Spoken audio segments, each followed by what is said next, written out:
What's up guys, Rodrigo here, welcome back. Today we are going to be talking about Bitcoin and Ethereum. We had some pumpy actions that invalidated some charts that we are looking to. And also I want to talk about some great news that came out in the last hours concerning the debt ceiling of the United States. So if you want to know the next critical levels for Bitcoin and Ethereum, and also want to understand better how this deal of the debt ceiling can influence the crypto market, stick with me until the end of this video. But before that, let's talk about Bybit, guys. If you click the link down below, you are going to have access to this page. And here you can see that if you sign up using this referral link, you have exclusive rewards and bonuses. These bonuses can go up to $30,000, depending of course on how much you are willing to deposit and trade, so check it out.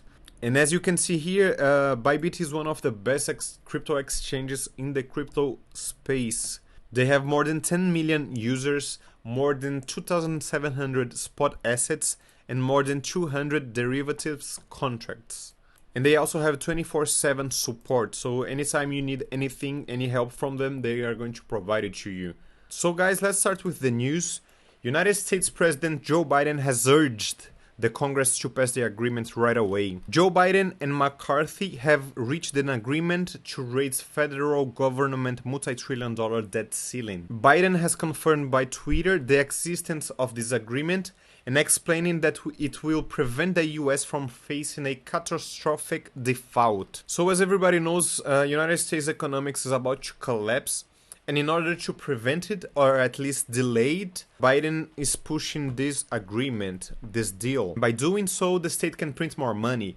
And that's how this deal can influentiate the crypto market. And as is written right here, several analysts have shared a similar view that raising the debt ceiling could see more capital inflow into Bitcoin. A good example of this was during the pandemic, because back there the printers were on fire, and it was exactly the time which Bitcoin found the last all-time high. So because of this, a lot of specialists are expecting that the history will repeat itself. And if it does, well, great news for the crypto market, right?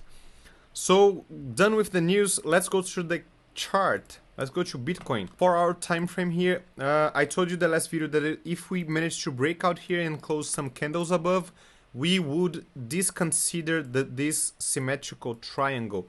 And that's exactly what we are going to be doing now, because there's no point on keep following it. I was stopped out of the short position that I was in here, but that's okay. It is what it is. It happens. And we were actually expecting some movement to the upside, as I said in the last video, because of this bullish divergency. It's very powerful because it's in the daily time frame.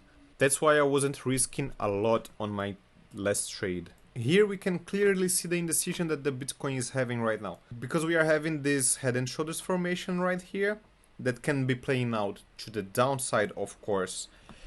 And by the same time, we also have this double bottom that we are forming here together with the bullish divergency. So this gives us a better understanding on how important is this level of resistance right here.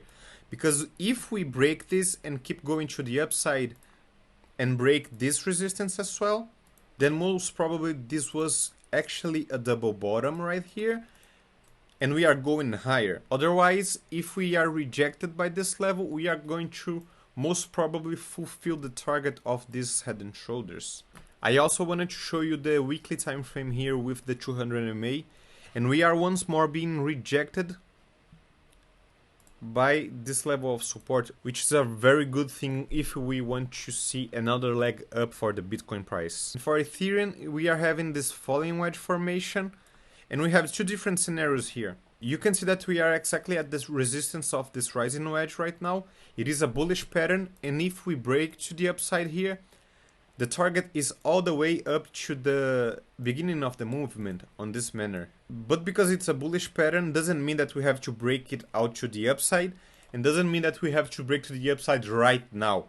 We can once more come to retest the bottom here, the level of the support of the falling wedge, before finding some strength and finally breaking out and coming to our target. That's it for today, guys. Thank you very much for being here with me until the end. If you like this content, smash the like button. If you're not a subscriber, subscribe hit the bell, and I see you in the next time. Stay focused.